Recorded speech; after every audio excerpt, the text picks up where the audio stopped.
जो आपका बजट होता है उस बजट का स्ट्रक्चर इस प्रकार से आपका होता है। जो गवर्नमेंट का बजट होता है उसका स्ट्रक्चर ये होता है।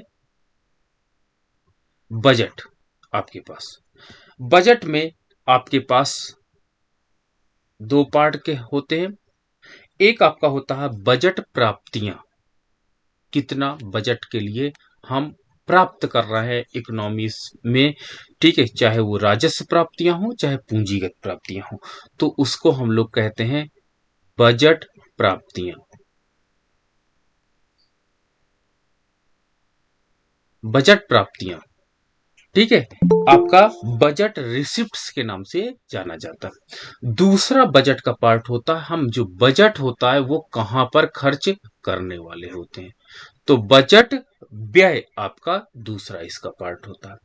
इकोनॉमी में कितना गवर्नमेंट प्राप्त करती है वो बजट प्राप्तियों के अंतर्गत रखा जाता है। साथ ही साथ गवर्नमेंट कहां कहां पर इसको व्यय करती है ये बजट व्यय के अंतर्गत रखा जाता है। अब जो बजट प्राप्तियां हैं उनको भी दो पार्ट में क्लासिफिकेशन किया जाता है। दो पार्ट में क्लासिफिकेशन किया जाता है।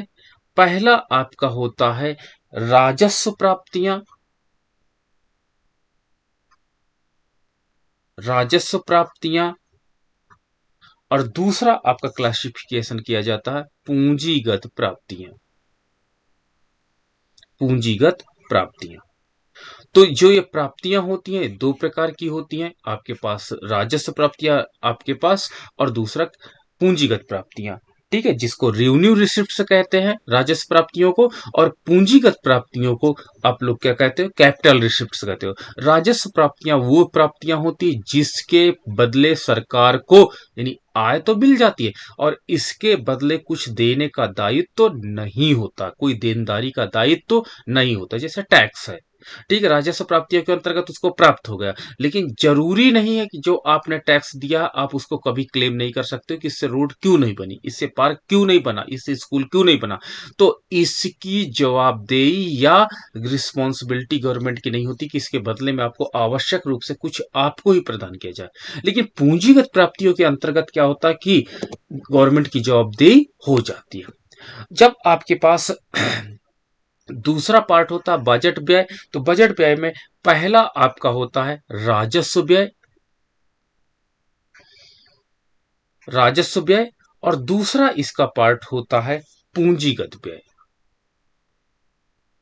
पूंजीगत व्यय आपके पास, ये आपके पास दो प्रकार का व्यय आता है। तो इस प्रकार हम बजट के कंपोनेंट को देख लेते हैं, जान लेते हैं।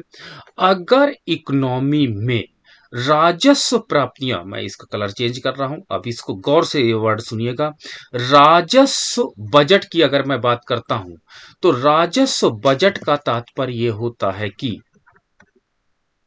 राजस्व बजट की मैं केवल राजस्व प्राप्तियों तथा राजस्व व्यय की विषय में बात करते हैं, तो राजस्व बजट का तात्पर्य यह होता है कि राजस्व प्राप्तियां का मान यदि आपके पास बराबर है किसके पास, राजस्व व्यय के बाद, व्यय के मान के बाद, यानी जितना इकोनॉमी में हम लोग रेवेन्यू रिसिप्ट्स पाते हैं वो सबका सब अगर व्यय कर देते हैं तो हम कहते हैं राजस्व व्यय आपका संतुलित है। लेकिन अगर आप कहेंगे कि घाटे का राजस्व व्यय है, घाटे का राजस्व व्यय है, तो इसका तात्पर्य यह होता है कि राजस्व प्राप्तियों का रेवेन्यू रिसिप्ट से आपके पास रेवेन्यू एक्सपेंडिचर का मान ज्यादा है, इसका मतलब तो यही हुआ। और अगर सरप्लस है आपके पास, ठीक है, अधिक के है, तो अधिक का तात्पर्य होता है कि रेवेन्यू रिसिप्ट्स का मान ज्यादा है तथा रेवेन्यू एक्सपेंडिचर का मान कम है। तो देखिए ये आपका सेपरेट मैंने कर लिया, सेपरेट राजस्व प्राप्तियों तथा राजस्व व्यय के आधार पर मैंने कैलकुलेट कर लिया राजस्व बजट का। ठीक है। राजस्व बजट की अगर आपको गणना करने का कहा दिया तो देखिएगा, राजस्व आपके पास जो मद है उसमें घाटा कैसे होता है कि आप समझ जाइए कि जो राजस्व प्राप्तियां हैं और उससे राजस्व व्यय के बीच में तुलनात्मक अध्ययन किया जाता है। अगर दोनों का मान बराबर है, राजस्व प्राप्तियों का मान और राजस्व व्यय दोनों का मान बराबर है, तो हम क्या कह देंगे?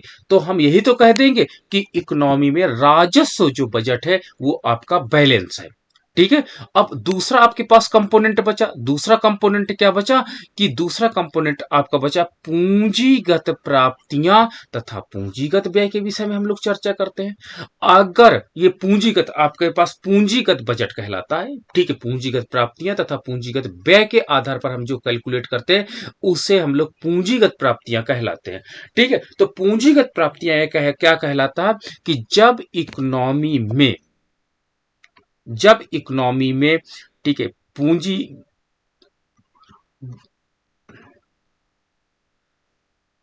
पूंजीगत बजट जो आपका होता है, कैपिटल आपका बजट जो होता है, उसके अंतर्गत पूंजीगत प्राप्तियां इज इक्वल टू आपके पास होते हैं पूंजीगत व्यय। पूंजीगत प्राप्तियां तथा पूंजीगत व्यय दोनों का मान यदि समान है, ठीक है, तो दोनों का मान यदि समान है तो हम कहेंगे एक संतुलित पूंजीगत बजट पाया जाता है। ठीक है। और आपके पास घाटे का पूंजीगत बजट है, घाटे का डेफिसिट है आपका कैपिटल बजट, तो हम क्या कहेंगे?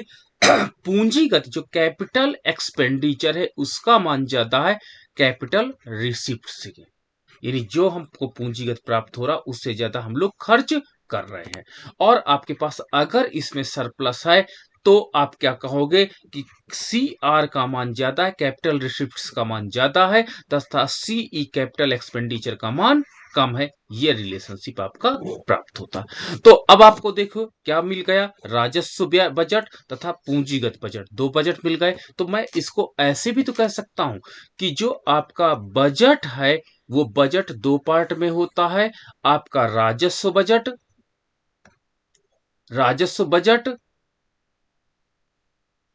और दूसरा आपका होता है पूंजीगत बजट। ठीक है। राजस्व खाता या पूंजीगत खाता, ये भी आप कह सकते हो पूंजीगत खाता। ठीक है।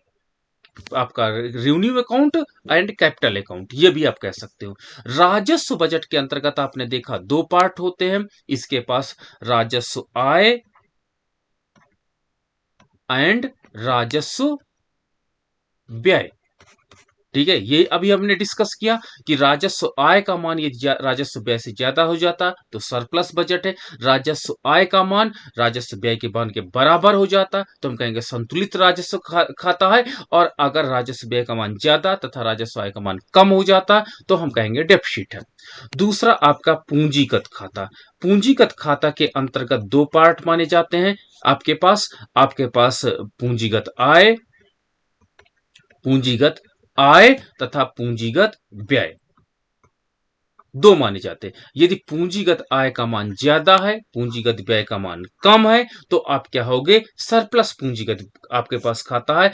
और आपके पास इकोनॉमी में आपके पास दूसरा चीज क्या होती है कि अगर आपके पास पूंजीगत व्यय का मान ज्यादा, पूंजीगत आय का मान कम है, तो हम लोग क्या कह सकते हैं कि आपके पास घाटे का पूंजीगत बजट है। तो इस प्रकार मेन कंपोनेंट जो आपका यहां से बजट घाटा निकाला जाता है, ये यहां से पूंजीगत घाटा निकाला जाता है, और बजट जो आपके पास मैंने कल बताया था इक्वल संतुलित बजट, यानी उसके अंतर्गत राजस्व आय तथा पूंजीगत आय को एक तरफ जोड़ लिया जाता है, इस मद को साथ जोड़ लिया जाता है एक, और आपके पास राजस्व व्यय तथा पूंजी व्यय को एक तरफ जोड़ लिया जाता, और इसके आधार पर आप कैलकुलेट करते हो, बजट का निर्धारण करते हो कि बजट आपका संतुलित बजट है या असंतुलित बजट है या आपके पास घाटे का बजट है, इसके आधार पर आप कैलकुलेट करते हो।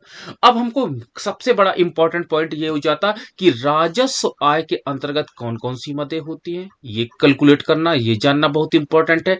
राजस्व व्यय के अंतर्गत सरकार कहां कहां पे अपना ये पैसा खर्च करती है, ठीक है। पूंजीगत आय के अंतर्गत सरकार कहां कहां से आय प्राप्त करती है, ये जानना बहुत इंपॉर्टेंट है। और पूंजीगत व्यय के अंतर्गत सरकार कहां कहां से खर्च करती है। और पूंजीगत आय के अंतर्गत सरकार क्या करती है, लेनदारियां करती है, क्या, उधार लेती है, मार्केट से पूंजी उठाती है ताकि पूंजीगत क्षेत्र में खर्च कर सके। और यहीं से आपका कॉन्सेप्ट स्टार्ट होता है, जब जब आप इंटरनेशनल मार्केट से जब पूंजी आप उठाओगे तो ये देनदारियों के प्रति आप क्या हो जाओगे, आपको वापस करना पड़ेगा भाई। जब आप आईएमएफ से पैसा लोगे, आप वर्ल्ड बैंक से पैसा लोगे, तो उसके बाद क्या होता है, पूंजीगत खाते के अंतर्गत आपकी इनकम तो हो गई, तो इसके प्रति आपकी देनदारी भी तो बन गई। और देनदारी बनने का तात्पर्य होता है कि आपको पैसा चुकाना पड़ेगा। पूंजीगत आय का जो पैसा आया है, अगर आपने लोन से ले लिया है, ठीक है, तो इसके प्रति आपकी देनदारी बनेगी। यदि आपने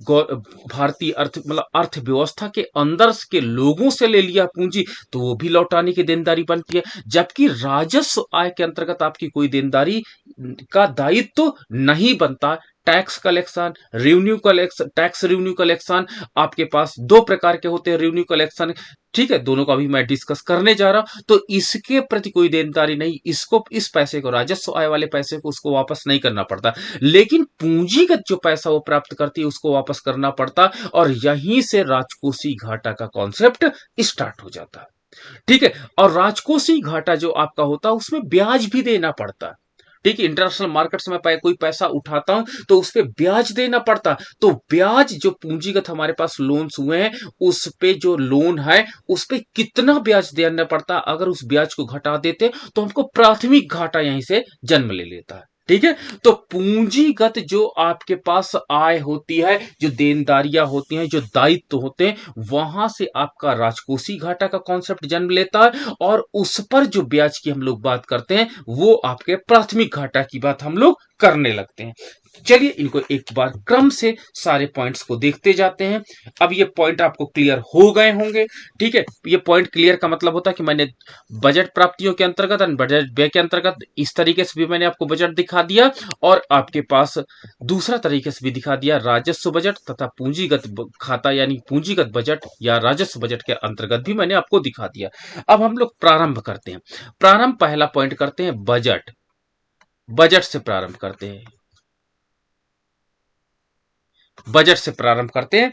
बजट एक क्या होता है, वित्तीय विवरण होता है। वित्तीय विवरण होता है जिसमें एक साल का, ठीक है, एक साल का वित्तीय विवरण, इसके अंतर्गत 1 अप्रैल से लेकर के 31 मार्च तक का आपका वित्तीय विवरण इसमें नोट किया जाता है। और इसमें 31 मार्च तक का विवरण जब नोट होता है तो ये फाइनेंशियल ईयर के नाम से जाना जाता है, ठीक है। तो ये आपका फाइनेंशियल ईयर होता है, लेकिन ये आवश्यक नहीं कि फाइनेंशियल ईयर आपका जो बजट बने वही सब जगह ईयर काम करे। आपका एग्रीकल्चर ईयर जो होता है वो दूसरा होता है। एग्रीकल्चर जो आपका ईयर स्टार्ट होता है, एग्रीकल्चर सेक्टर के लिए जो बजट के में जो प्रावधान किया जाता है, जो अनुमान लगाया जाता है, वो 1 जुलाई से लेकर के 30 जून तक का होता है। ये एग्रीकल्चर ईयर है। आप एग्जाम में कंफ्यूज मत होइएगा। लोगों को ये लगता है कि ये जो आपका वित्तीय ईयर है यही एग्रीकल्चर ईयर होगा। नहीं, एग्रीकल्चर ईयर का मान 1 जून से स्टार्ट हो, 1 जुलाई से स्टार्ट होता है और ये 30 जून को एंड होता है। तो हर प्रकार का आपका पास ईयर अलग अलग कैलकुलेट होता है हर मत का, ठीक है। कुछ कॉमन होते हैं, वैसे फाइनेंशियल ईयर के अंतर्गत मोस्टली लगभग आ जाते हैं, लेकिन आपके पास कुछ ईयर अलग अलग बिल्कुल होते हैं, ठीक है। तो उन पे आपको फोकस रखना पड़ेगा। तो बजट के अंतर्गत एक प्रकार का वित्तीय विवरण है जो 1 वर्ष का, अभी भारत में तो कॉन्सेप्ट यही है कि जो 1 वर्ष का आपके पास अनुमानित आय तथा अनुमानित व्यय का विवरण इसके अंतर्गत दिया जाता है, ठीक है। एक्सपेक्टेड इनकम तथा एक्सपेक्टेड एक्सपेंडिचर की बात इसके अंतर्गत की जाती है। तो बजट का आपको कॉन्सेप्ट क्लियर हो गया कि एक वित्तीय वर्ष के अंतर्गत कितनी अर्थव्यवस्था में अनुमानित या प्रत्याशित आय होगी तथा कितनी प्रत्याशित व्यय होगा, इसका हम लोग कैलकुलेशन करते हैं, इसकी हम लोग गणना करते हैं, वो बजट कहलाता है। फिर दूसरा मैंने अभी आपको डिस्कस किया कि राजस्व बजट, ठीक है। अभी मैंने डिस्कस किया राजस्व के अंतर्गत जो भी लेनदारियां या देनदारियां होती हैं उस पर गवर्नमेंट का दायित्व तो नहीं होता। ठीक है, तो राजस्व बजट के अंतर्गत सरकार क्या करती है, जितना इकोनॉमी में राजस्व प्राप्तियां होती हैं तथा राजस्व व्यय, revenue receipts and revenue expenditure के आधार पर राजस्व बजट की गणना की जाती है। तीसरा आपके पास है कैपिटल बजट। कैपिटल बजट यानी पूंजीगत पूंजीगत बजट। पूंजीगत बजट वो बजट होता है जब इकोनॉमी में कितनी पूंजी, कैपिटल रिसिप्ट तथा कैपिटल एक्सपेंडिचर के बेस पे इसको हम लोग कैलकुलेट करते हैं। तो ये आपके पास मेन कंपोनेंट, इन तीन चीजों को आप जरूर समझ के रखिएगा। ठीक है, अब हमारे पास मैंने कल आपको बताया था संतुलित बजट का तात्पर्य क्या होता है, जब टोटल व्यय तथा टोटल आय दोनों बराबर हो तो उसे हम लोग संतुलित बजट कहते हैं। ठीक है, दूसरा सरप्लस बजट होता है, अतिरेक का बजट। अतिरेक का बजट उन इकोनॉमी में लगाया जाता है जहां पर इन्फ्लेशन का प्रॉब्लम ज्यादा होती है, जहां पर जिसमें इसमें बजट रिसिप्ट यानी बजट रेवेन्यू और बजट एक्सपेंडिचर दोनों का मान बराबर होता है, घाटे में बजट एक्सपेंडिचर का मान ज्यादा हो जाता है। तो तीन प्रकार का बजट मैंने आपके साथ कल डिस्कस किया। इसके अलावा दो प्रकार का बजट बड़ा पॉपुलर आपका है, इसको विस्तृत व्याख्या मैं आगे और करूंगा, जिसमें आपका है एक निष्पादन बजट। निष्पादन बजट बड़ा पॉपुलर है। ठीक है, जिसको आप कहते हैं परफॉर्मेंस परफॉर्मेंस बजट के रूप में ये जाना जाता है। और दूसरा आपका इसके बड़ा बड़ा पॉपुलर है शून्य आधारित बजट। शून्य आधारित बजट, और शून्य आधारित बजट के अंतर्गत जीरो, इसका इस बार ये मोस्ट आपके पास एमसीक्यूज में सबसे ज्यादा पूछा जाता है एमसीक्यूज में कि इसको किसने स्टार्ट किया। ठीक है, पीटर पायर ने इसको स्टार्ट किया था। और शून्य आधारित बजट वास्तव में ये कॉन्सेप्ट मनमोहन जी के जब ये फाइनेंस मिनिस्टर हुआ करते थे तब इनके कार्यकाल में 1991 के आसपास इसको लॉन्च किया गया। और उसमें कहा गया था कि आप कोई भी प्रोजेक्ट में पैसा खर्च करिए, इवैल्यूएशन करिए, और इवैल्यूएशन करने के बाद उस मद को अब जीरो मान लीजिए। ठीक है, जैसे जो भी परफॉर्मेंस आपका हुआ, जो भी उस सेक्टर में ग्रोथ हुई, अब जब अगली बार आप बजट का डेवलपमेंट करेंगे तो इसको जीरो मान लेंगे और उसके बाद आप न्यू प्लानिंग करेंगे एक्सपेंडिचर की कि कितना उस पर और अधिक खर्च किया जाए और कितना आएगा। तो शून्य आधारित जो बजट था एक प्रकार से उसका परफेक्ट इवैल्यूएशन करने के बाद सब कुछ जीरो मान लिया जाता है। ठीक है, जो निष्पादन बजट की बात करते हैं तो निष्पादन बजट जो होता है वो सरकारी व्यय के कार्यकलापों, ठीक है, कृत्यों तथा निष्पादन इकाइयां जैसे कि क्रियाओं परियोजना में प्रस्तुत करने की एक ऐसी सुव्यवस्थित प्रणाली है। इसमें देखो परफॉर्मेंस, इस बजट का परफॉर्मेंस चेक किया जाता है कि जो आपकी कार्य प्रणाली है वो कार्य प्रणाली प्रॉपरली वर्क कर रही है या नहीं, यानी जो ये बजट आपने खर्च किया है वो प्रॉपरली परफॉर्मेंस कर रहा है कि नहीं। कभी कभी कुछ हम ऐसी मदें होती है जिसपे पैसा खर्च करते जाते हैं लेकिन उसका परफॉर्मेंस क्या होता है, प्रॉपर नहीं होता है। ठीक है, ठीक है, तो उसका परफॉर्मेंस बहुत बहुत रोल प्रॉपर नहीं होता, तो उस प्रकार हम निष्पादन के आधार पर बजट को एलोकेशन करते हैं। तो ये आपका बजट क्या कहलाएगा, ये परफॉर्मेंस बजट के नाम से जाना जाता है। परफॉर्मेंस बजट में आउटपुट तथा कॉस्ट पर ज्यादा फोकस किया जाता है, यह याद रखना, आउटपुट एंड कॉस्ट पर ज्यादा फोकस किया जाता है कि इसकी लागत क्या है और इससे प्राप्त होने वाला रेवेन्यू क्या है, इस पर ज्यादा अधिक फोकस किया जाता है और इसके आधार पर परफॉर्मेंस को कैलकुलेट करते हैं। अगर उसकी लागत ज्यादा हो जाती है, आउटपुट का मान कम, तो परफॉर्मेंस बजट यही तो इंडिकेट करता है कि इस पर आपका लगाया गया पैसा वास्तव में प्रॉपर नहीं है। ठीक है, लेकिन अगर आउटपुट का मान ज्यादा हो जाए, कॉस्ट का मान कम हो जाए, तो आप कहोगे performance is the very good, very nice, और इस पर खर्च करना ठीक है, इस पर बजट बनाना ठीक है। जीरो बजट के अंतर्गत जो होता है इसमें पिछले वर्ष का आधार जो होता है, पिछले वर्ष का जो इसका बेस होता है उसको मैंने बताया जीरो मान लिया जाता है। ठीक है, मान लीजिए हम लोगों ने अब तक जब जितनी पढ़ाई की है उस पढ़ाई को चलो अब जीरो मान लेते हैं, अब चलो नए सिरे से पढ़ाई करते हैं। तो जब नए सिरे से पढ़ाई करते हैं तो ये आपका जीरो बजट होगा। ठीक है, अब इसके पास नए पॉइंट से पढ़ाई करते हैं, चलो अब नई स्ट्रेटजी बनाते हैं, नए तरीके से पढ़ाई करते हैं, तो ये आपके पास जीरो बजट है। लेकिन वही परफॉर्मेंस पे अब तक आपने कितनी पढ़ाई किया और उस पढ़ाई से क्या आपके पास कॉस्ट आई और क्या उसके पास आउटपुट रहा, ठीक है, जो आपने पढ़ाई की है। तो इसके आधार पर अगर मेरी स्ट्रेटजी प्रॉपर नहीं है तो वहां से हम लोग चेंज करते थे। तो परफॉर्मेंस बजट के अंतर्गत उस प्रोजेक्ट का आउटपुट कॉस्ट एनालिसिस किया जाता और इसके अंतर्गत जीरो बजट के अंतर्गत पिछले वर्ष में जितनी उपलब्धियां हुई हैं सबको शून्य मान करके अगले साल की स्ट्रेटजी को पुनः तैयार किया जाता। ये पॉइंट आप नोट रखिएगा। तो मैंने आपको 5 प्रकार के बजट आपको बताया। पहला तो बजट बताया, आपको सिखाया इसमें कि बजट कैसे क्या होता है, ठीक है, गवर्नमेंट का वित्तीय विवरण होता है। दूसरा राजस्व बजट आप समझ ही गए, ठीक है। तीसरा आपके पास पूंजीगत बजट आपको क्लियर हो गया। चौथा आपका निष्पादित बजट क्लियर हो गया। पांचवा आपका शून्य आधारित बजट क्लियर हो जाता है। अब हमारे पास जो बजट बनाने के कुछ महत्वपूर्ण तत्व हैं उनको जरूर नोट करिए, ठीक है। पहला आपके पास जो बजट बनाने के महत्वपूर्ण या सामान्य नियम है जिसको प्रिंसिपल ऑफ बजट मेकिंग कहा जाता है। प्रिंसिपल LES होता है, principles of budget making. Budget making के सिद्धांत कौन से, उनको आप देखिए। पहला पॉइंट आप होना चाहिए कि जो बजट बनाया जाता है वो प्रायः 1 वर्ष का बनाया जाता है। जो बजट बनाया जाता है वो प्रायः 1 वर्ष का बनाया जाता है, 1 फाइनेंशियल ईयर का बनाया जाता है। और 1 फाइनेंशियल ईयर आपका 1 अप्रैल से लेकर के 31 मार्च तक के बीच का होता है, ठीक है। That is called financial year, ठीक है।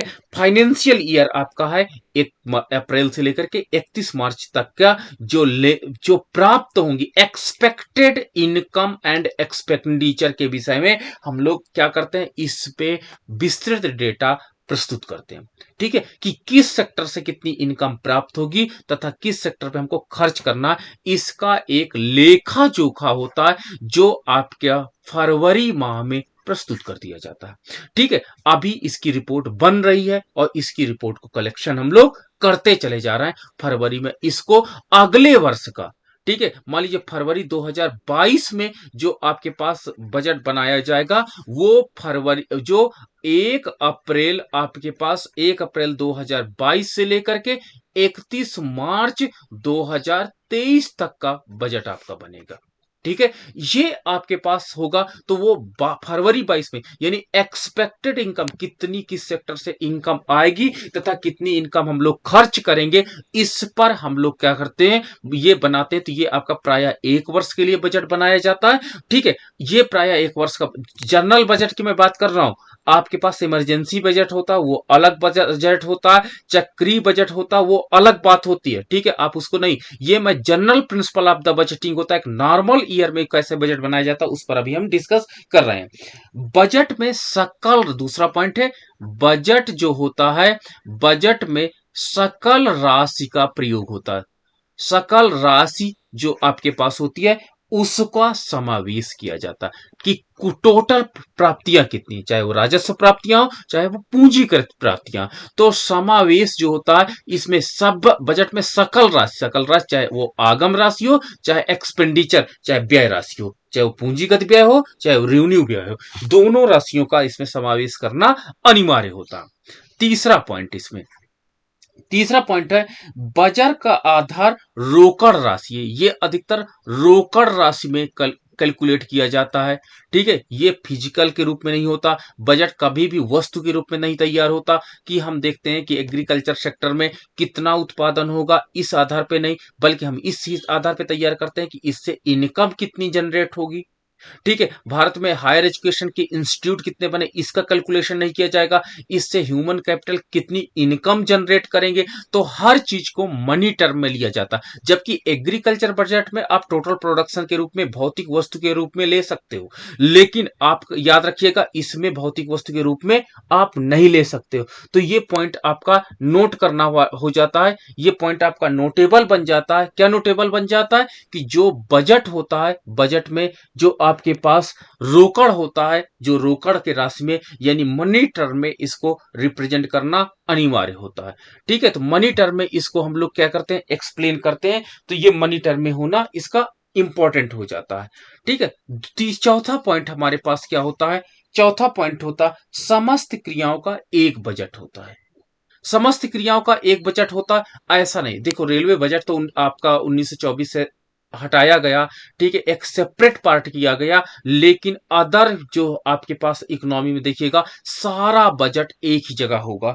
तो इसका मतलब होता समस्त क्रियाओं का एक बजट होता, ये पॉइंट आप नोट रखिएगा। ठीक है, ऑल एक्टिविटी को, पांचवा चीज आप इसमें देखिएगा। ठीक है, एक व्यय एक ही मद के अंतर्गत आती है। ठीक है, उसको आप दो तीन मदों से आप नहीं कैलकुलेट कर सकते हैं। ठीक है, एक मत का मतलब होता है कि अगर हायर एजुकेशन है तो ये कि आप यहां से भी इसका व्यय करा दीजिए, वहां से भी व्यय दिखा दीजिए, ऐसा नहीं हो सकता।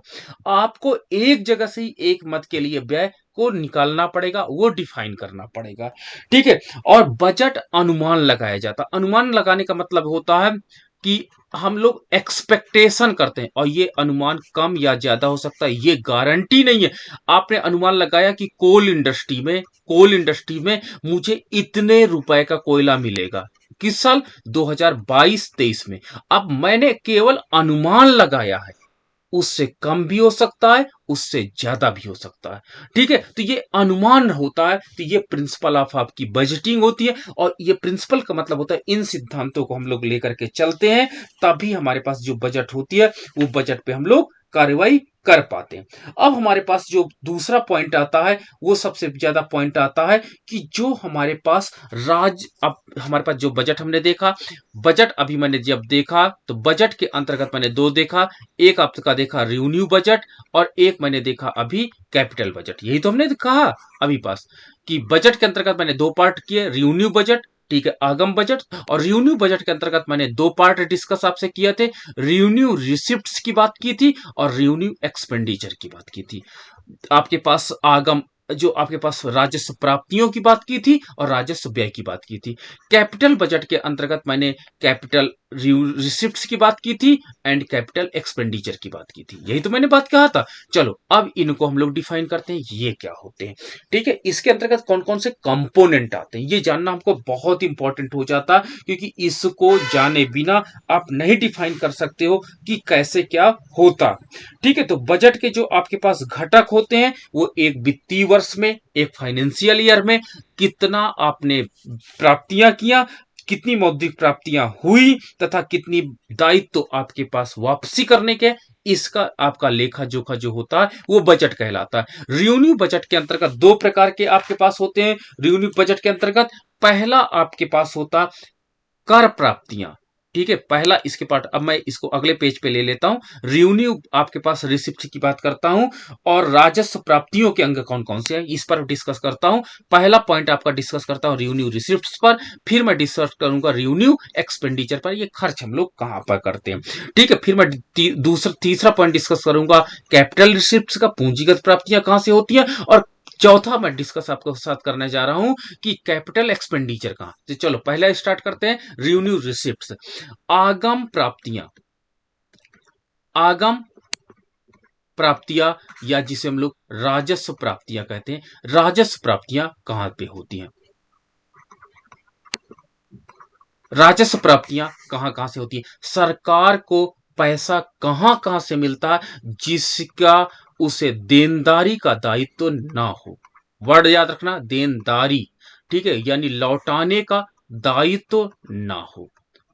ठीक है, तो इसका, ये जो लौटाने का देनदारी का दायित्व होता है, इसमें नहीं पाया जाता, किसमें, राजस्व प्राप्तियों के अंतर्गत। जबकि पूंजीगत प्राप्तियों के अंतर्गत याद रखिएगा, वहां पर देनदारी का दायित्व पाया जाता है, वहां पर उस सरकार को लौटाना पड़ेगा। ठीक है, तो ये आपके पास ये जो लेनदारी तथा देनदारी है, इस पर पॉइंट आपके पास नोट करना पड़ेगा। तो राजस्व प्राप्तियों में पहला पॉइंट आप नोट रखिएगा कि राजस्व प्राप्तियां सरकार पर कोई दायित्व उत्पन्न नहीं करती है। सरकार पर कोई दायित्व उत्पन्न नहीं करती है। नो लाइबिलिटीज, कोई लाइबिलिटीज नहीं है, ना लौटाने की, ना इसके बदले आप क्लेम कर सकते कि मैंने इनकम टैक्स इतना दिया, मेरे गांव में रोड क्यों नहीं आई, मेरे गांव में हैंडपंप क्यों नहीं लगा, ये कोई दायित्व तो नहीं है। तो राजस्व दूसरा पॉइंट इसका इंपॉर्टेंट पॉइंट हो जाता, इन प्राप्तियों से सरकार की संपत्ति कम नहीं होती है। सरकार की संपत्ति कम नहीं होती है। जो आपकी रेवेन्यू हो, आपका जो वेल्थ होगा गवर्नमेंट का, इसको जनरेट करने के बाद कम नहीं होगा। ठीक है, तो ये पॉइंट आपका, दो पॉइंट बहुत इंपॉर्टेंट है, एमसीक्यूज में ये बहुत ज्यादा पूछे गए हैं। ठीक है, चलो अब देखते हैं राजस्व प्राप्तियों के अंतर्गत दो प्रकार की प्राप्तियां होती हैं। रेवेन्यू रिसिप्ट्स के अंतर्गत दो प्रकार की प्राप्तियां होती हैं। पहली आपकी पास होती है टैक्स रिसिप्ट्स। ठीक है, आपने टैक्स देखा जिसको कहते हैं कर प्राप्तियां, टैक्स रिसिप्ट्स होता पहला। और दूसरा आपके पास होता है non tax receipts, non tax receipts. ठीक है, तो आपके पास पहला, आपके पास जो टैक्स के रूप में उसे आय प्राप्त होती है, उसे हम लोग रेवेन्यू कहते हैं, वो रेवेन्यू रिसिप्ट्स के अंतर्गत होती है। इसके अंतर्गत आपका जो दायित्व आता है, कौन कौन सा दायित्व आता है, आयकर। दूसरा आपके पास निगम कर। तीसरा आपके पास उत्पादन कर। चौथा आपके पास उपहार कर। पांचवा संपत्ति कर। जितने प्रकार के टैक्स होते हैं, इन सारे टैक्सों से गवर्नमेंट को जो आय प्राप्त होती है, उनको उन्हें वापस लौटाना नहीं पड़ता है। तो ये आपके पास रेवेन्यू रिसिप्ट्स का पार्ट बन जाता है। दूसरा नॉन टैक्स रेवेन्यूज। ठीक है, नॉन टैक्स रेवेन्यूज के अंतर्गत क्या क्या चीज आती है, देखिएगा, आपके पास फीस। दूसरा आपके पास जुर्माना।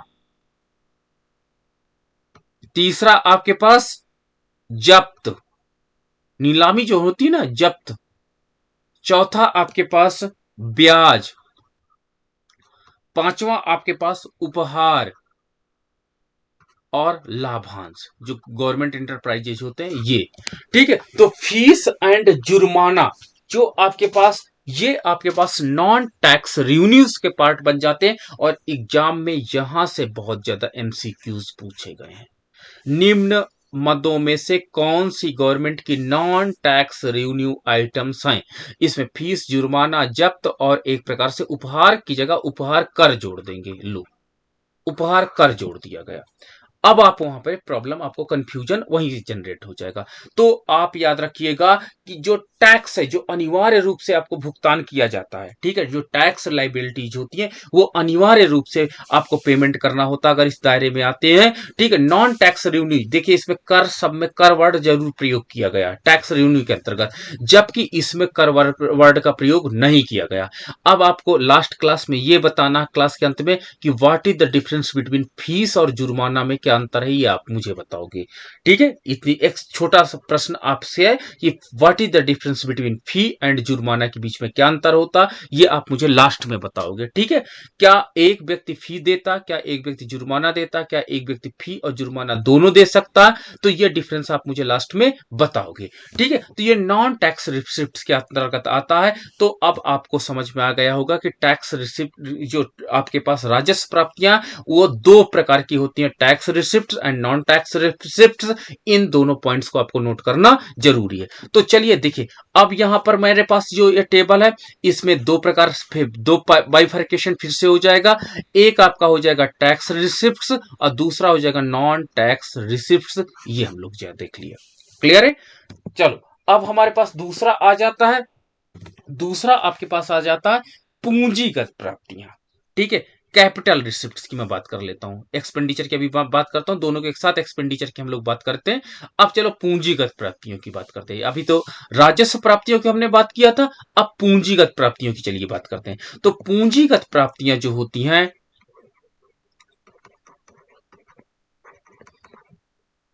पूंजीगत प्राप्तियां, आपका कैपिटल रिसिप्ट जिसको हम लोग कहते हैं, कैपिटल रिसिप्ट के अंतर्गत जो पूंजीगत प्राप्तियों के अंतर्गत आते हैं, इन ये पूंजीगत प्राप्तियां वे मौद्रिक प्राप्तियां होती हैं जो सरकार की देयता उत्पन्न करती है, लाइबिलिटीज उत्पन्न करती है, सरकार की देयता उत्पन्न करती है, गवर्नमेंट की लाइबिलिटीज उत्पन्न करती है कि मैंने ये पैसा अगर मार्केट से उठाया, वो चाहे आपके डोमेस्टिक मार्केट से उठाइए, घरेलू बाजार से उठाइए, चाहे आप कहां से उठाइए, चाहे आप इंटरनेशनल मार्केट से उठाइए। ठीक है, आपने देखा होगा कि आप क्या करते हो, आप अपना एफडी करवाते हो, फिक्स्ड डिपॉजिट करवाते हो, ये कैपिटल रिसिप्ट के अंतर्गत गवर्नमेंट को प्राप्त हो जाती है। आप पीपीएफ अकाउंट खुलवाते हो, पीपीएफ अकाउंट क्या है, जितने आपके पास बड़े बड़े प्लान्स होते हैं, जैसे आपने क्या किया, आरडी खुलवाया, रिकरिंग डिपॉजिट खिलाया, ठीक है, तो ये सारे जो जो आपके पास समय के आधार पर बचत की जाती है, आपने देखा होगा बचत खाता छोड़ दो, चालू खाता छोड़ दो, लेकिन समय के आधार पर आप एक साल के लिए चाहे आप रिकरिंग डिपॉजिट खुलाओ, चाहे फिक्स डिपॉजिट खिलाओ, आप एलआईसी करवाते हो, एलआईसी इंश्योरेंस जो लाइफ इंश्योरेंस है, चाहे आप एसबीआई से कराते हो, पीएनबी से कराते हो, आप क्या कहते हैं नॉन फाइनेंशियल इंस्टीट्यूट से कराते हो, चाहे जहां से आप कराते हो, तो ये सारे जो आपके पूंजीगत रिसिप्ट्स का पार्ट बन जाते हैं। ठीक है, ये जो पैसा आपका कहां जाता है, सरकार इस पैसे को बड़े प्रोजेक्ट्स पे लगाती है। बड़े प्रोजेक्ट्स का मतलब होता है कि जिनका मेच्योरिटी टाइम लॉन्ग है। ठीक है, जिनका मेच्योरिटी टाइम, मान लीजिए सरकार ने हाईवेज पे पैसा लगा दिया, ठीक है, हाईवेज पे पैसा लगा दिया, तो ये हाईवे से लगभग 30 ईयर तक पैसा आएगा। ठीक है, ये पहले तो हाईवे आपका 5 साल के बाद रिटर्न देना चालू करेगा, फिर कब तक देगा, 30 ईयर तक देगा। तो जब आपको देखोगे, आपसे कहा जाता है कि 30 साल का आप डिपॉजिट करोगे तो इतना ब्याज मिलेगा, तो उसमें ब्याज लाइबिलिटी ज्यादा होती है गवर्नमेंट की, तो गवर्नमेंट कहती है आप मुझे इतने साल का पैसा दे दो, 30 ईयर का, तो वो उठा के बड़े प्रोजेक्ट्स पे पैसा लगा देती सरकार। और बड़े प्रोजेक्ट्स पे पैसा लगाने का टारगेट ये होता कि उससे अर्थव्यवस्था में जो पूंजीगत प्राप्तियां होती हैं, उससे पूंजीगत निर्माण भी करती है सरकार। ठीक है, आपके पास रेवेन्यू प्राप्तियों के अंतर्गत क्या होती है, सरकार अपना सामान्य खर्च चलाती है। ठीक है, रेवेन्यू प्राप्तियों के अंतर्गत सरकार जो ये रेवेन्यू रिसिप्ट से सरकार अपने रेगुलर खर्च को मेंटेन करती है, रेगुलर एक्सपेंडिचर को मेंटेन करती है, that is called RE. Economy में कोई पूंजी का जन्म नहीं होता है, लेकिन कैपिटल रिसिप्ट के अंतर्गत सरकार घरेलू बाजार से तथा अंतरराष्ट्रीय बाजार से पूंजियां उठाती है, और उस पूंजी के प्रति गवर्नमेंट की जवाबदेही होती है, गवर्नमेंट को जवाब देना पड़ता है, और इसके बदले में सरकार को ब्याज देना पड़ता है, और इससे सरकार पूंजीगत एसेट्स तैयार करती है, जो कैपिटल एक्सपेंडिचर है, इससे देश में पूंजी का जन्म होता है। अगर वो कैपिटल रिसिप्ट्स का मान बढ़ाती है, तो इससे पूंजीगत क्या होती है, पूंजी लोगों की समाप्त होती है, लोगों की पूंजी सरकार के पास चली जाती है, और सरकार इससे पूंजीगत देयता को जन्म ले देती है। ठीक है, तो ये जो आपका कैपिटल अकाउंट होता है, इसमें देयता जन्म लेती है, और देयता जन्म लेने का मतलब होता है कि उसको लाइबिलिटी जन्म लेती है, और लाइबिलिटी जन्म देने का मतलब होता है सरकार की इसके परिणाम स्वरूप जो पूंजीगत प्राप्तियां, इससे सरकार की संपत्ति कम होती है, सरकार की संपत्ति कम होती है। ठीक है, ये पॉइंट आपको नोट करना है। ठीक है, पूंजीगत प्राप्तियों में बाजार से लिया गया, पूंजीगत प्राप्तियों के अंतर्गत कौन कौन सा आएगा, पहला आपका घरेलू बाजार, घरेलू बाजार से लिया गया, घरेलू बाजार से लिया गया उधार। ठीक है, आप जो डोमेस्टिक मार्केट से लोन ले लेते हो, आपने देखा होगा बॉन्ड जारी करती सरकार। बॉन्ड क्या है, एक प्रकार का एग्रीमेंट पेपर है, जो उधार लेने का एक टर्म एंड कंडीशन है। तो जब घरेलू बाजार से हम लोग उधार लेते हैं, विदेशी बाजार से हम लोग उधार लेते हैं, ये भी आपके पास पूंजीगत, जिसमें हमको वापस लास्ट में करना पड़ता है, बाद में हमको वापस करना पड़ता है। तो ये दूसरा। तीसरा पॉइंट आपका हो जाता है, इसके अंतर्गत आप सरकार क्या करती है कि बाह्य ऋण लेती है। ठीक है, जिसको विदेशी बाजार से उधार कहते हैं, वही आपका बाह्य ऋण हो जाता है। सरकार द्वारा दिए गए ऋण तथा अग्रिम वसूली तथा भविष्य निधि। अब सरकार द्वारा दिए गए ऋण क्या है, विदेशी सरकार द्वारा दिए गए ऋण, विदेशी वर्ड आप लगाना मत भूलिए, विदेशी सरकार द्वारा दिए गए ऋण। ठीक है। चौथा पॉइंट आपके पास होता है, आपके पास वसूली। जैसे सरकार के पास मान लीजिए 1990 या सन 2000 में कोई लोन सरकार ने दिया है, ठीक है, कैपिटल, और विदेश सरकार विदेशों को दिया है या अपने देश के लोगों को दिया, तो उनको वसूली करता है, तो उस साल की वो पूंजीगत प्राप्तियां हो जाएंगी। जैसे आप कहोगे कैसे सर वसूली कैसे होगी? वसूली मान लीजिए 2010 में आपने लोन लिया और उसकी वसूली 2022 में हो रही है, 22-23 में, तो किस साल के वित्तीय वर्ष में जुड़ेगा? जिस साल ये वसूली होकर के आई है। तो अगर सरकार वसूली करती है पुराना पैसा, तो वो भी पूंजीगत प्राप्तियों का पार्ट बन जाता। विश्व में वसूली करती है तो भी बन जाएगा। तो इस प्रकार यहां से वो क्या करती है, सरकार पैसा उठाती है और आपका कैपिटल अकाउंट के अंतर्गत, पूंजीगत प्राप्तियों के अंतर्गत हमें पैसा प्राप्त होता है। ठीक है। तो ये आपके पास पॉइंट डिस्कस मैंने किया। अब आपके पास मैंने पॉइंट डिस्कस कौन कौन सा किया? पहला पॉइंट आपका डिस्कस किया रेवेन्यू रिसिप्ट्स के अंतर्गत क्या होता है, और कैपिटल रिसिप्ट्स के अंतर्गत अभी मैंने आपके साथ डिस्कस किया। चलो अब मैं मुझे डिस्कस करना आरई, रेवेन्यू एक्सपेंडिचर एंड सीई के विषय में। चलो डिस्कस करते हैं। हाँ, तो आपके पास अब इनका व्यय की बात करते हैं। जब लोग व्यय की बात करते हैं तो ये पैसा हम खर्च कहां करते हैं? ठीक है, चाहे वो व्यय, ठीक है, खर्च जो होता है आपका पास रेवेन्यू रिसिप्ट से प्राप्तियां हैं, उसका व्यय हम कहां करेंगे, यानी आर ई का व्यय कहां करते हैं और सीई का व्यय कहां पे करते हैं, इस पर हम लोग चलो चर्चा करते हैं। तो राजस्व व्यय से आशय सरकार द्वारा एक वित्तीय वर्ष में किए जाने वाला अनुमानित व्यय, अनुमानित व्यय होता है, एक्सपेक्टेड एक्सपेंडिचर होता है। इतना हम लोग व्यय का अनुमान लगाते हैं। ठीक है, तो एक्सपेक्टेड एक्सपेंडिचर होता है।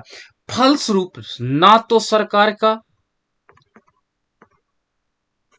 सरकार के संपत्तियों का इसके अंतर्गत निर्माण होता है,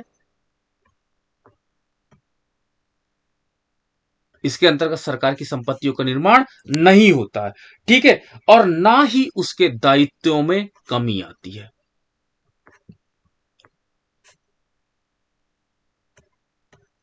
ठीक है, अब क्या होता है, अभी इसका मतलब क्या हुआ कि आप जैसे आपके घर में कोई रेगुलर मनी है, रेगुलर मनी का मतलब होता है जिससे आप खर्च चला रहे हो। ठीक है, आपके परिवार में पैसा आता है, कुछ पैसे होते हैं जिससे केवल रेगुलर खर्च आप चला पाते हो। ठीक है, तो उससे आप कहोगे सर इतना कमा लेते हैं केवल खाते हैं, बना कुछ नहीं पाते। यही तो आप कहना चाहते हो कि मतलब मेरा डेली रूटीन का हम लोग खर्चा चला लेते हैं, लेकिन हम अगर मकान की बात करो तो मकान नहीं बना पाते, वाहन की बात करो तो मैं वाहन नहीं ले पाता। तो तो उसी प्रकार रेवेन्यू एक्सपेंडिचर भी सरकार का एक आपका राजस्व व्यय है, जिसके अंतर्गत सरकार इकोनॉमी को ऑपरेट कर लेती। इकोनॉमी को ऑपरेट करने का मतलब होता लोगों का वेतन प्रोवाइड कर देती है। ठीक है, जो सोशल सिक्योरिटी हो, सामाजिक दायित्व है, पेंशन है, ठीक है, इकोनॉमी में टूट फूट है, इनको सबको कंप्लीट कर देती है, लेकिन परिसंपत्तियों का निर्माण नहीं कर पाती है। इकोनॉमी में आपकी नई रोड बन जाए ये मत सोचेगा, नया स्कूल बन जाए मत सोचेगा। रेवेन्यू अकाउंट से जो रेवेन्यू आपका एक्सपेंडिचर होता वो केवल आपकी अर्थव्यवस्था चलाने के लिए टेम्परेरी एक्सपेंडिचर को ही बियर करती है, इसमें कोई संपत्ति का निर्माण नहीं होता है। ये पॉइंट आप नोट रखिएगा। दूसरा, दायित्वों में कमी। ठीक है, अगर मान लीजिए आपने 20,000 करोड़ रुपए का लोन लिया है अमेरिका से, ठीक है, तो रेवेन्यू अकाउंट के अंतर्गत आप ये मत सोचिएगा कि ये दायित्व से हम मुक्त हो जाएंगे, इससे पेमेंट कर देंगे, नहीं। ये आपका लोन का दायित्व आपका रहेगा, इस आपके दायित्वों में कोई कमी नहीं आएगी। रेवेन्यू अकाउंट के अंतर्गत केवल और केवल आपकी इकोनॉमी को ऑपरेट किया जा रहा है। जैसे एक परिवार की टेम्परेरी इनकम होती है और उस इनकम से आप अपना फूड इसेंशियल फूड क्लॉथिंग को मेंटेन कर रहे हो, ठीक है, अपने कपड़े खाने को मेंटेन कर रहे हो, लेकिन नई नई परिसंपत्तियों का निर्माण नहीं कर पा रहे हो। यदि किसी से आपने 50,000 या 10,000 कोई भी लोन लिया है तो उसको भी आप चुका नहीं पा रहे हो। आप कह रहे हो कि मुझे मेरे पास इतना नहीं होता, केवल रेवेन्यू रिसिप्ट होती है जितनी इनकम आती है, ठीक है। रेवेन्यू रिसिप्ट के अंतर्गत मान लीजिए एक व्यक्ति का रेवेन्यू रिसिप्ट क्या होता है, आप कहीं पर मजदूरी करते हो, मजदूरी करने के बाद पैसा लेके आते हो, तो वो जो पैसा होगा उसको लौटाने का दायित्व तो आपका नहीं है, ठीक है। मनरेगा के अंतर्गत एक महिला मान लो काम करती है, ए महिला, ठीक है, मनरेगा के अंतर्गत मान लीजिए ए महिला काम करती है, तो ए महिला क्या करती है, वेतन लेकर के आती है, तो ये वेतन रेवेन्यू रिसिप्ट का पार्ट बनेगी, ठीक है, क्योंकि अब इस वेतन का के रूप में जो मौद्रिक आय हुई है उसको लौटाने का दायित्व तो नहीं, और उससे अपने परिवार के व्यय को चलाते हैं हम लोग, तो ये रेवेन्यू एक्सपेंडिचर होगा। उसी प्रकार सरकार क्या करती है, टैक्स और नॉन टैक्स से वेतन वो इनकम को पाती है और इकोनॉमी को नॉर्मली ऑपरेट करने के लिए वो खर्च करती है। इससे उसके संपत्तियों का देश में निर्माण नहीं होता, साथ ही साथ दायित्वों में कोई कमी नहीं आती है। ये पॉइंट आपको नोट रखना पड़ेगा। तो ये आपके पास रेवेन्यू एक्सपेंडिचर होता है, जो अनुमानित व्यय होता है, आपके पास राजस्व व्यय होता है। दूसरा आपके पास होता है पूंजीगत व्यय। दूसरा आपका पास पॉइंट है कैपिटल एक्सपेंडिचर। पूंजीगत व्यय के अंतर्गत जो आपके पास होता है, इसके अंतर्गत आपके पास ऐसे व्यय जिसमें या तो संपत्ति सृजन हो, ठीक है, ये जो व्यय होगा इसमें संपत्ति सृजन हो, ये इंपॉर्टेंट है, संपत्ति सृजन हो, या फिर दायित्वों में कमी आ जाए, दायित्वों में कमी आ जाए, कोई पुराना लोन है उसको आप चुका दो, दायित्वों में कमी आ जाए, ये आपके पास कैपिटल अकाउंट है।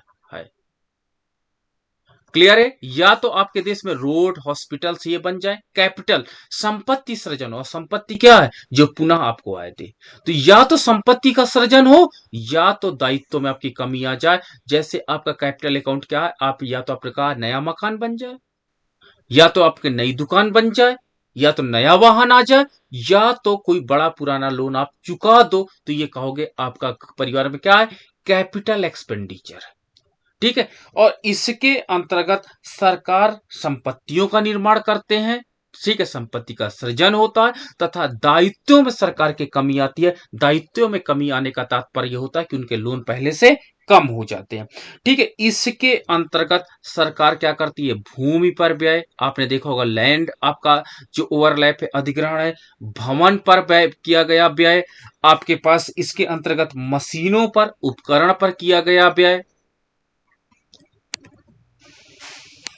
उपकरण पर किया गया व्यय, इसके अंतर्गत शेयर बाजार में जो शेयर बाजार है उस पर किया गया व्यय, इसके अंतर्गत सरकारी केंद्रीय तथा राज्य सरकारों तथा राज्य नियमों को दिए जाने वाले ऋण, ठीक है, जो इसके अंतर्गत सरकार लोन भी प्रोवाइड कर देती है।